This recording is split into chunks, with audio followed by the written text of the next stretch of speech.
Your boy had no more gang stalking. Let's get into it. Martin Luther King Jr., Jane Fonda, Malcolm X, Yoko Ono, Fred Hampton, Jane Seberg.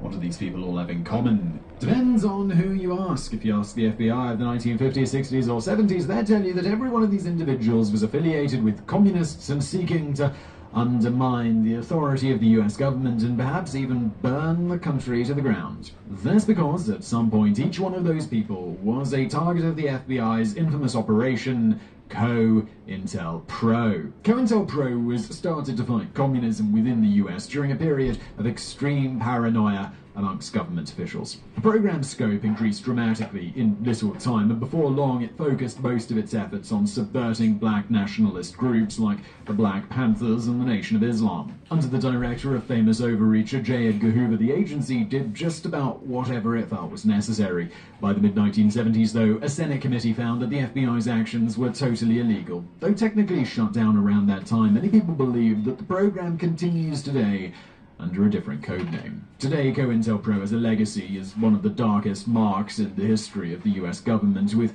decades of illegal efforts to crush the opposition. So let's explore. On March the 8th, 1971, the world witnessed one of the most significant sporting events ever. The fight of the century pitted Smokin' Joe Frazier against Muhammad Ali in New York City. The American public and boxing fans worldwide were glued to their screens, but perhaps no one watched the fight closer than the FBI. Muhammad Ali was the most prominent Muslim in America and a member of the Nation of Islam, a religious group and black nationalist movement. Ali was also an outspoken opponent of America's war in Vietnam, refusing to fight in the war. In other words, he was one of the FBI's primary targets, and they were watching his biggest fight ever. The Citizens Commission to investigate the FBI knew where the agency's attention would be that evening, so the anonymous group sent operatives to a small two-person FBI office in Media, Pennsylvania, the location of thousands of top-secret files. When employees showed up the next day, they found their file cabinets empty. The infiltrators stole more than 1,000 documents containing details on FBI wiretapping, media manipulation, and other illegal practices to fight opposition groups within US borders. After a few weeks, the culprits began mailing documents to newsrooms around the country. The Attorney General caught word and threatened legal action. In most cases, the threats worked. However, at the Washington Post, the executive editor immediately got to work verifying the 14 documents he had received. The papers contained stories of the FBI coercing authorities in Philadelphia to spy on African-American activist groups in blatantly illegal ways. Once the rumors were confirmed, the Washington Post published them on March the 24th, 1971. Emboldened by the Post's actions, other news outlets began publishing their information. Before long, the word COINTELPRO was on the lips of every informed American. By the end of the year, longtime FBI Director J. Edgar Hoover announced the end of the program, stating that future covert operations would be approved on a case-by-case basis. In 1975, Idaho Senator Frank Church opened a Senate committee to investigate abuses of power throughout the U.S. intelligence community, and the FBI was front and center throughout the proceedings. The committee's final report of 1976 stated in clear language that the FBI's actions were blatantly illegal. The program violated the constitutional rights of Americans. Legal ramifications were either not considered or cast aside under the guise of national security. Senior officials not only had knowledge of the operation, but were involved in some of the most heinous acts. The report stated that many of the techniques used would be intolerable in a democratic society, even if all the targets had been involved in violent activity. But COINTELPRO went far beyond that. That was in 1976, 20 years after the illegal program was started. To be clear, the FBI conducted covert operations against domestic political groups for decades. With the rise of communism, they went on a witch hunt investigating anyone with even the loosest ties to the ideology. In August of 1956, the ever-paranoid and power-hungry Hoover placed all the FBI's anti-communist actions under one umbrella, creating clear goals and rules for engagement with the establishment of the Counterintelligence Program, or COINTELPRO. The purpose was to increase factionalism, cause disruption, and win defections within the Communist Party,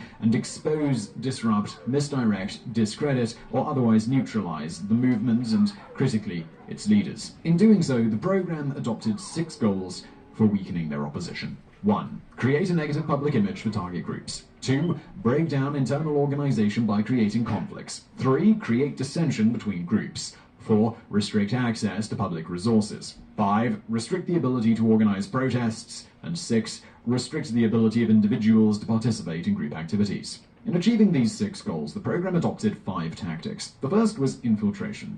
FBI members would join target organizations, sometimes in surprising numbers. The most well-known example of this is within the only right-wing group that cointelpro ever targeted, the Ku Klux Klan. FBI testimony during the Church Committee revealed that 20% of all KKK members were undercover agents. Coincidentally, it was the FBI's inability to take down the KKK from within that justified cointelpro's creation. Still, the FBI used this same tactic on almost every target. Not only did sleeper agents disrupt activity, but they sowed distrust among the ranks as leaders struggled to identify who the trustworthy members were.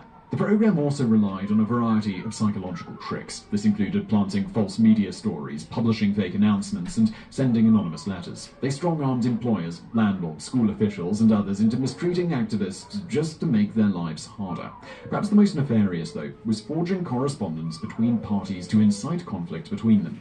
In one example, an FBI agent claimed to be a member of the Black Panthers, a prominent African-American group. The agent sent a letter to the leader of the U.S. organization, a similar group, claiming knowledge of the Black Panther plot to assassinate the U.S. organization's leader, Roy Karenga. This claim was entirely false, but it increased tensions between the two parties, resulting in almost a dozen deaths. The FBI also made a point of harassing activists with constant legal pressure and threats. FBI agents coerced police officers into giving false testimonies and forging evidence to arrest and imprison activists. The IRS targeted individuals that they deemed risks, placing them in the federal government's watchful eye.